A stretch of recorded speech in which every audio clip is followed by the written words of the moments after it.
안녕하십니까. 이리온 리서치입니다. 리서치입니다.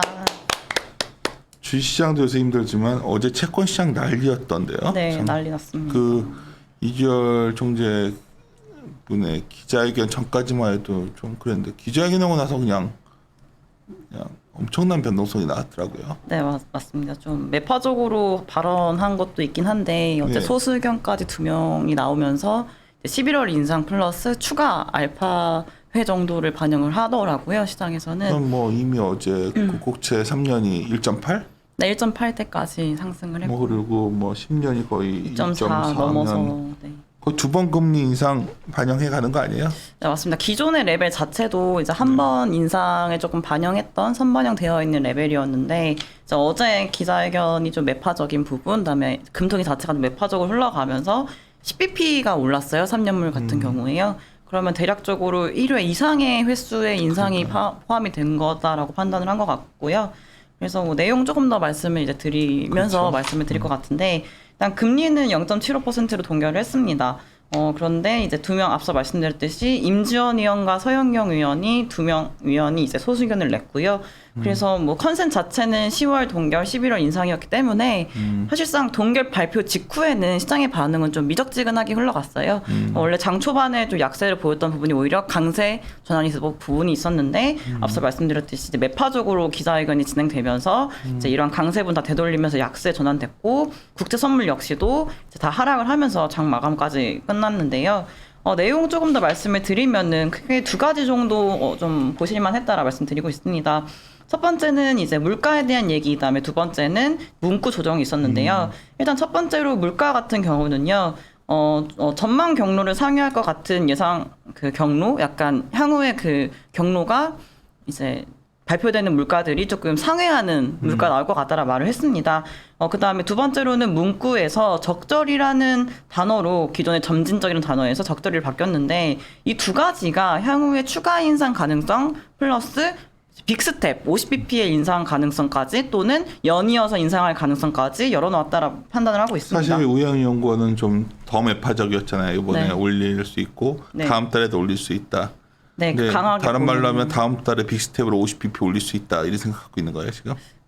저는 그 문구를 수정을 하면서 이주열 총재 설명을 했어요. 그러니까 왜 바꿨냐라고 했을 때 지난 8월 금통위에서 이 점진적이라는 단어가 들어오면서 이제 8월 금리 인상 다음에 점진적으로 또 다음에 또 올리겠다라는 걸 시사를 했다. 근데 그 시점이 점진적이기 때문에 10월을 건너뛰고 11월일 것이다라고 하는 게 시장의 해석이었습니다. 근데 이거에 대해서 이주열 총재는 그렇게 해석을 하려고 우리가 처음에 이 단어를 쓴 게 아니라 이 시기에 대해서 점진적인 것도 있지만 폭도 포괄된 범위에서 말한 내용이다라는 말을 했습니다. 결국에는 25bp씩 인상을 했던 원래 우리가 얘기하는 베이비 스텝이라 하잖아요. 그러니까 이게 아니라 50bp 정도까지도 이제 인상을 할 수 있는 가능성을 열어놓은 게 아닌가라고 조금 평가를 한 거고, 그러니까 저는 10월 인상을 항상 얘기를 조금 해 왔었습니다. 지난 8월 이후부터 말씀해 왔는데, 그러니까 왜냐하면 이제 뭐 한국은행이 워낙에 8월 금통위에서 소통에 대한 중요성, 커뮤니케이션 중요성 얘기를 했고. 계속 뭐 거시 건전성 측면의 정책도 중요하지만 한국은행에서 이러한 저금리 기조를 유지할 것 같다는 기대를 심어주면 안 된다라고 여러 번 이주열 총재가 얘기를 했기 때문에 저는 이러한 측면에서 바라봤을 때 좀 빠르게 기준금리를 인상하는 편이 이러한 소통에 대한 좀 반증이 될 수 있고, 그다음에 소통 플러스 이제 정책적인 측면에서 부동산이라든지 가계대출 같은 이러한 불균형 같은 것 있잖아요. 금융 불균형에 대한 문제를 해결하기 위해서는 좀 빠르게 인상하는 게 조금 더 효과적이지 않았을까라 보고 있었던 부분이 있었고요. 그다음에 8월 금리 인상을 예상을 조금 못했듯이 10월 금리 인상까지 했으면은 시장의 예상을 완전 비껴나가는 정책이었기 때문에 보다 효과적으로 할 수 있지 않았나라는 좀 아쉬움이 있었습니다. 그래서 뭐 내용 조금 더 자세히 말씀드리면은 이제 여기 보시면 지금 물가에 대해서 어떻게 판단을 하고 있냐면은 공급 차질, 그다음에 최근에 상승하고 있는 국제유가, 그다음에 외식을 중심으로 한 개인 서비스 물가, 그다음에 이동통신 요금의 기저유가 때문에 지금 헤드라인 물가도 그렇지만 이제 그 코어 물가 역시도 1% 이제 중반대, 1% 후반대까지도 기록할 거다라고 예상을 하고 있습니다. 근데 이게 이제 4분기 정도까지, 그러니까 연말까지 바라봤을 때 물가 수준이다라 보고 있는 거고요. 지금 한국은행에서 물가 전망치가 제가 알기로는 2.1%라고 알고 있는데, 만약에 물가가 이제 미국 연준도 그렇지만 생각지 못하게 이러한 높은 수준, 지금 물가가 2.5%거든요, 한국이. 이게 만약에 뭐 다음 달, 뭐 다다음 달까지 뭐 2.4% 뭐 이렇게 유지가 된다면은 전망치 역시도 조금 상향 조정되지 않을까라고 보고 있는 부분이 있는 거고요. 결론적으로는 물가 같은 경우가 기존의 전망보다는 조금 예상 경로를 상회해서 흘러가고 있다라는 거를 인정했다라 보시면 될 것 같습니다. 그래서 지금 물가도 그렇지만 지금 상황이 경제 같은 경우에는 견실하게 성장을 할 거다라고 전망을 하고 있고 내년에도 금융불균형 문제를 완화시켜 나갈 필요성이 있다라고 얘기를 했기 때문에 물가 높은 수준 경제 좋을 거고 금융불균형 해결할 필요성이 있다라 보시면은 내년에도 기준금리 인상할 거다라는 거를 조금 시사하지 않았나라 평가를 하고 있는 거고요. 그다음에 앞서 말씀드렸지만 이제 그 문구를 조정을 했는데 앞서 조금 더 설명을 드렸잖아요. 그래서 지금 다음 회의에서 25bp 인상을 기본 그 시나리오로 보고 있긴 하지만 이렇게 뭐랄까요, 점진적에서 적절이라고 표현을 바꾼 거는 만약에 경제 상황이 한국은행이 예상하는 것보다 매우 좋거나 또는 그 생각보다 뭐 이러한 상황들이 조금 오래 지속될 거다라고 조금 확신이 생긴다면은 25bp가 아니라 50bp까지도 인상할 수 있지 않을까라 보고 있는 상황입니다. 네, 그래서 그림 보시면은 이 페이지인데요. 이 그림 보면 네. 채권 시장 계신 분들은 머리 아팠어 어째 그러겠네요. 네, 맞습니다. 장 초반에는 옆으로 좀 횡보를 금리가 하다가 이제 급등하면서 장 마감했고요. 그다음 어제 또 3년물 그 입찰도 있었어요. 그다음에 문재인 대통령이 그 회의에서 이제 좀 높은 물가에 대한 대응을 좀 적절히 해야 된다라고 언급을 하면서 전반적인 채권 시장 약세 분위기를 조금 더 기여를 했고요. 전반적으로 보시면은 금리가 다 상승을 하면서 끝났고요. 선물 역시도 금리랑 반대로 움직이는 또 가격이기 때문에 가격 같은 경우는 이렇게 하락하면서 끝났다. 최근에 보시면 외국인들이 선물을 좀 많이 팔고 있어요. 근데 어제 또 근데 매파적인 금통위까지 더해지면서 분위기가 좀 많이 안 좋았던 건 사실이었고요. 그래서 이 페이지 여기 두 번째 그림 또 보시면은 물가 지표들인데 최근에 외식 물가가 높게 나오는 이유는 제가 지난 물가 지표 그 자료에서도 적어놨지만. 그러니까 상반기에 그 식료품 가격들이 높아졌던 부분들이 있잖아요. 이게 조금 레깅돼서 식료품 가격이 이제 뭐 외식가로 조금 전가되면서 높아지고 있는 것이 아닌가라 보고 있는 거라서 좀 물가 상승 이런 외식 물가 상승에 대한 좀 이쪽을 봐야 된다라고 말씀드리고 있는 거고요. 그다음에 뭐 수입 물가가 되게 중요한데 최근에 우리나라 환율도 좀 약세를 많이 보이고 있고 이런 것 좀 직격탄을 받잖아요. 수입 물가 측면으로요. 근데 국제 유가라든지 농산품 가격들이 최근에 국제 그 원자재 가격들이 조금 상승세가 지속되기 때문에 수입 물가가 생각보다 빠지긴 빠질 텐데 속도가 좀 더디지 않겠냐. 결론적으로 이러한 상승률 측면에서 수입 물가, 그러니까 국제 유가라든지 농산품 수입 물가가 소비자 물가 상승률에 되게 많이 기여를 하고 영향을 주는데 만약에 속도가 완화된다면은 우리나라 물가 상승률 역시도 완화되는 속도가 좀 둔화될 수 있다라 말씀을 드리고 있어서 결론적으로 앞서 한국은행이 전망하듯이 물가의 전망 경로가 생각보다 예상 경로를 상회하는 흐름으로 갈 가능성이 매우 높아 보인다라 말씀을 드리고 있습니다. 물가가 생각보다 높아질 거라고는 다들 이제 그 여러 가지 의견으로 제시되고 있는 상황이잖아요. 네. 그러면 그런 맥락에서 보면 결국 좀 금융 불균형 때문에 금리 올린단 말이 많았었는데 원래는 네. 이제는 통화 정책 기본 방향에 있어서도 금리를 올릴 수밖에 없는 상황 아니에요. 네, 저도 좀 동의를 하는 바인데, 그러니까 미국 연준에서도 지금 파웰 의장이 좀 점진적으로 스탠스를 조금 조정하는 모습을 보이고 있잖아요.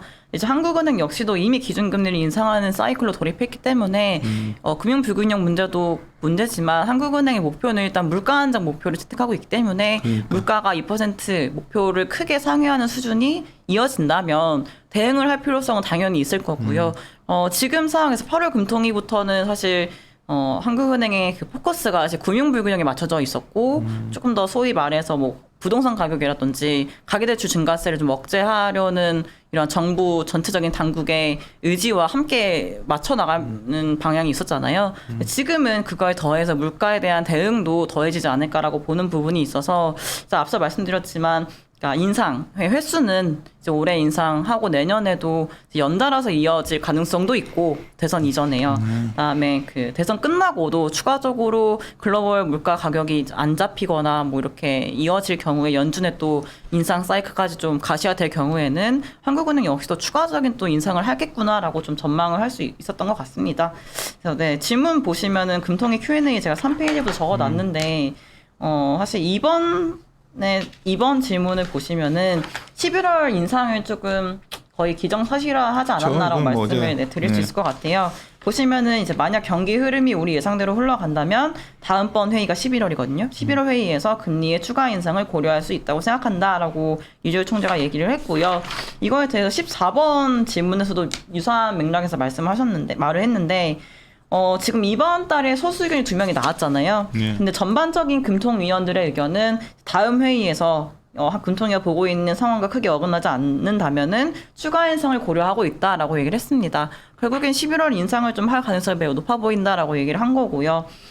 그리고 이제 뭐 7번 보시면은 앞서 말씀드렸지만 추가 인상에 대한 힌트도 주지 않았나라 평가를 하고 있는데요. 7번의 두 번째 문단인데 지난 8월에 금리 인상을 이제 했지만 이제 물가 하나만 보고 올린 것은 아니고 물가 오름세가 확대되고 있는 상황이고 성장세는 좀 견실한 상황이고 금융 불균형 누적 위험이 더 높아지는 것을 이제 종합적으로 고려해서 인상을 했다라고 얘기를 했는데 이제 이번 그 질문 답변에서 또 있었지만 내년에도 이러한 흐름이 유사하게 갈 것 같다라는 식으로 시사를 했거든요. 결국에는 이러한 상황이 내년에도 이어질 거다. 이러한 상황이 이어진다는 얘기는 기준금리 인상할 여건들이 내년에도 여전히 있을 거다라고 얘기를 했다라고 평가를 한 겁니다. 그래서 인상에 대한 횟수는 사실 뭐 내년에 2번이냐 3번이냐 아직은 모르겠지만 추가적으로 1회 이상 할 거라는 건 조금 더 높아지지 않았나 가능성이 그렇게 되면서 금리 역시도 이러한 것들을 다 반영을 하면서 조금 빠르게 상승한 것이 아닐까라고 평가를 하고 있습니다.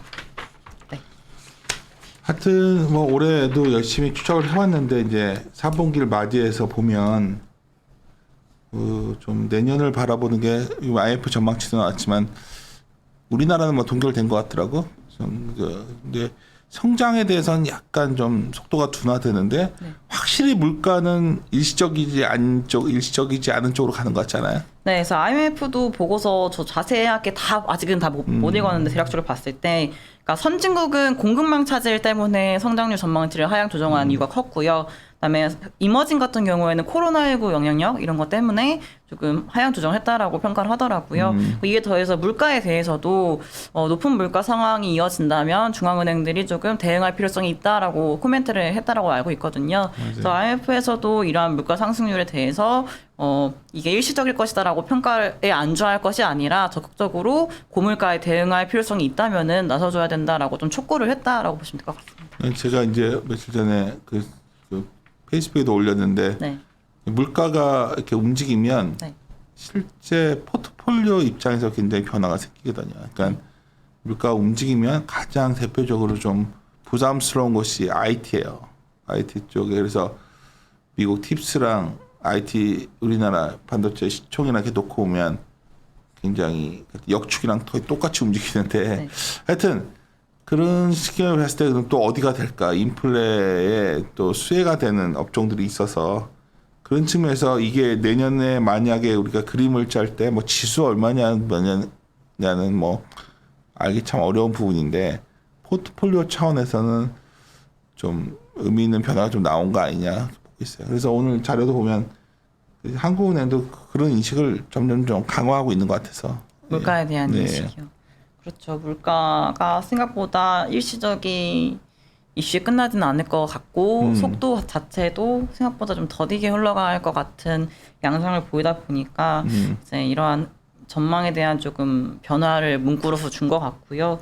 그다음에 뭐 기자회견에서도 나왔지만 뭐 이주열 총재는 스태그까지는 보고 있지는 않더라고요. 네, 저도 그 가능성 뭐 네, 또 이제 과거 이제 일반적으로 스태그가 나왔던 경험이 별로 없었기도 했지만 이제 일반적인 상황도 아니었고 코로나에서 벗어나면서 나타났던 영향들이 주로 기인해서 물가가 급등을 했기 때문에 사실 과거와 같은 뭐 일반적인 스태그의 개념은 조금 적절하지 않다라고 얘기를 하더라고요. 그래서 그런 거가 너무 극단적이긴 했잖아요, 스태그는. 그래서 뭐 그렇긴 하지만 물가 상승률에 대한 얘기들은 사실 지금 얘기가 나오고 있는 조금 오랜 기간 지속될 것 같다라는 거에 대해서 어느 정도 조금 인정을 하면서 조금 이 얘기를 하지 않았나라고 평가를 하고 있습니다.